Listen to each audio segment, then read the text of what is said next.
Hi, Namaste. My name is Maharishi.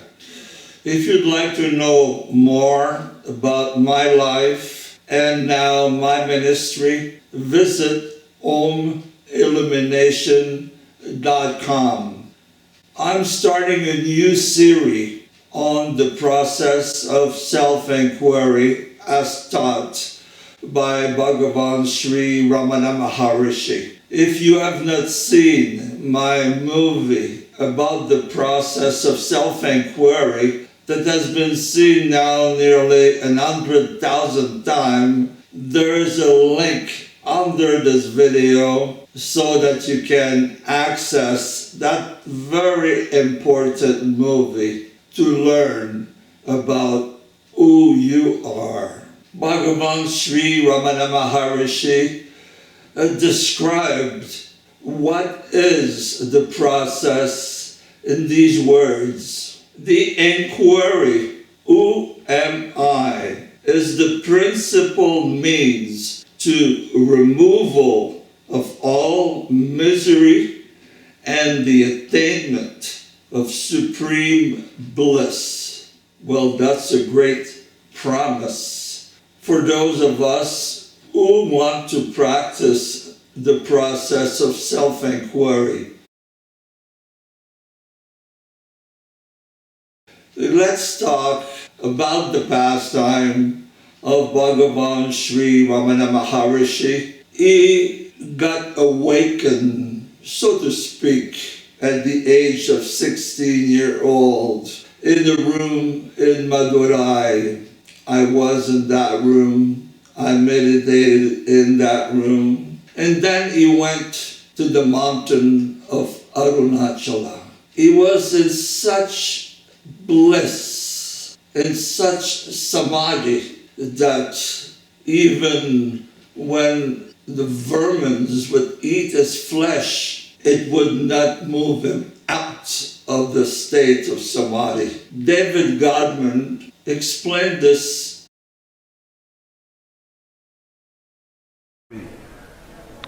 When the young Venkataraman arrived in Tiruvannamalai on 1st September 1896, he did 3 acts of renunciation. He threw away the small change he had, which he'd needed for his trip to come here.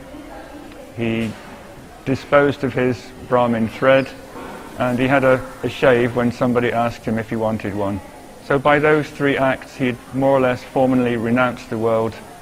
So he elected to go down the stairs of the Patalalinga here, which is the Samadhi shrine of a long since dead and forgotten saint. Nobody really knows who Saint Patala was, but his body is entombed in here and there's a lingam on top. In Bhagavan's day, this whole Mantapam was completely neglected. This particular corner had fallen down, and he said the only occupants were the temple elephant and himself. He went down the stairs and he found this dark, unkept dungeon. The shrine wasn't being maintained. It was damp, it was moist, but for his purposes it was ideal. He could sit in a corner completely out of sight. So he sat there and went into a deep state of samadhi that was so deep, I think it probably lasted several days or maybe even longer. While he was sitting there, insects started to eat his body. He was so oblivious to his body sensations, his body's needs, that he didn't even wake up when the insects started attacking him.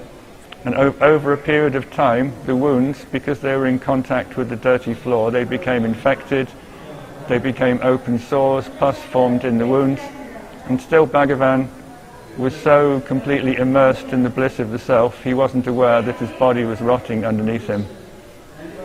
Over the year, it seems, for no better words, that his samadhi got more control, stabilized. And during those later years, Bhagavan Sri Ramana Maharshi read all kinds of Indian scriptures, the philosophy of Sankaracharya, and he said that all this literature was just demonstrating what he was himself experiencing. And during all those studies of all the scriptures, he read all the names of God. In the literature, there's thousands of them. And when they ask Bhagavan, what is the best name of God? So Bhagavan could have said Vishnu, Krishna, Shiva. He said that this verse of the Bible is the best name of God. I am that I am is the best name of God, he said. And that verse comes from Exodus 3:14. And God said to Moses, I am that I am. And God said, thus shall you say to the children of Israel, I am the one that sent you. So I think, first of all, the process of self-inquiry needs mindfulness. You must know where you are right here, right now, with your mind and heart. It is a very good part of the technique of self-inquiry to put deeply in your subconscious mind that I am is your divine self, your eternal self. And every time that you are saying, I am, you better be very careful of the word that you will put after I am, because that word you will become, you will be identified with. I am French, I am English, I am tall, I am Ukrainian, I am Russian. Ramana Maharshi tells us, as I understand it, you better go back to the origin of that I am. It can save us a lot of trouble, especially if you say, I am angry, I am jealous, I am for revenge. Bring your mind back to the source of who you are simply by watching who you say after the word I am. And you get into the habit of referring to the I am in your heart as your divine eternal self. People that study the work of Bhagavan Sri Ramana Maharshi also study the work of Nizar Gadata Maharaj. His motto, so to speak, was an affirmation. I am that.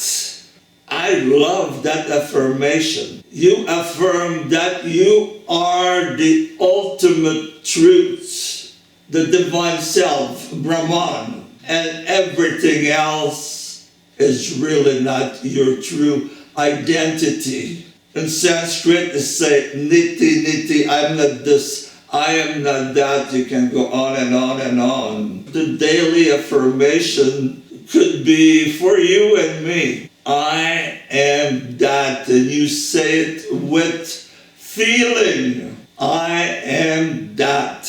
And for me, that is my divine self. Go to the origin of that I.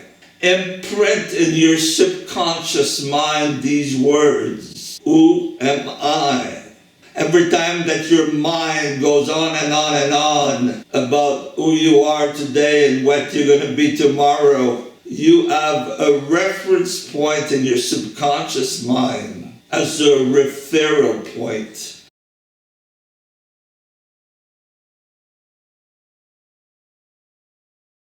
For the past 20 years, I have several affirmations that I make every night before I go to sleep, because the subconscious mind is very receptive right before you go into the deep state of sleep. It's good to program it. So every night I say, I am so happy. I so grateful. And then I mentioned the thing I am happy for. Health, family, prosperity. Some night it can go on for 5-10 minutes, but I've been doing it religiously for 20 years with amazing results. So to recap briefly, this lesson is about you becoming more aware of your I am. You will be more attentive now when you say I am. Just that will improve your life if you do it with your heart. Thank you very much. Namaste.